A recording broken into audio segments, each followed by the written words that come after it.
it comes to identity theft, I think most people think of their own personal identity theft, but business identity theft is on the rise. Moving and storage companies are particularly susceptible to identity theft. One of the ways that they lose their identity is by selling equipment. If you sell equipment with your name on it, somebody buys it, they're supposed to repaint it, they're supposed to take that off, but they don't, and then they operate as your business.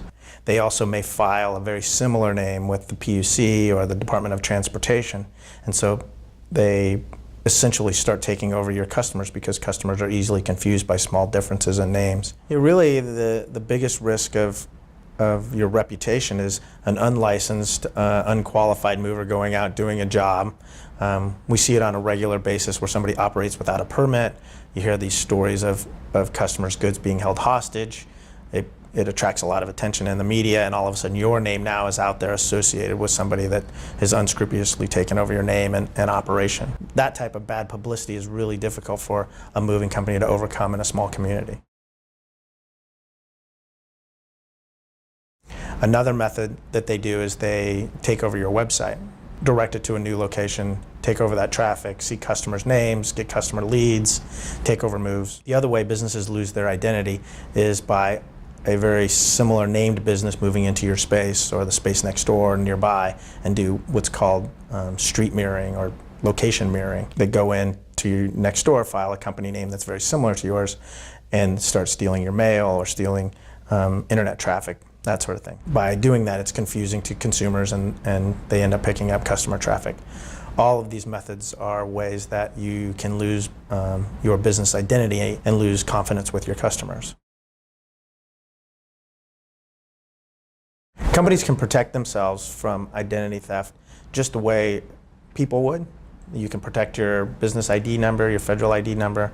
You can regularly monitor regulatory websites like the Department of Transportation, make sure no erroneous data is posted on there. Simple, regular business practices like reconciling your bank statement every month, reviewing company statements that come in, make sure that you're getting credit for the moves that you do, are all good methods to put a check in to see if somebody's taken over your identity. We recommend that anybody sells equipment paints over their logos, their regulatory filing numbers, their phone number, all on their truck before they sell it. One other good mechanism to protect yourself is to educate your employees. A lot of times it's a small little clue or hint that something's not quite right, and an employee may just dismiss it as a coincidence. So educating your employees to report even the smallest hiccups to management so that they can investigate it are important ways to stop identity theft. Just like there's insurance coverage available to consumers, there's also insurance coverage available to businesses when it comes to identity theft. Some of the things that the coverage provides for is fraud protection, lawsuits, legal defense.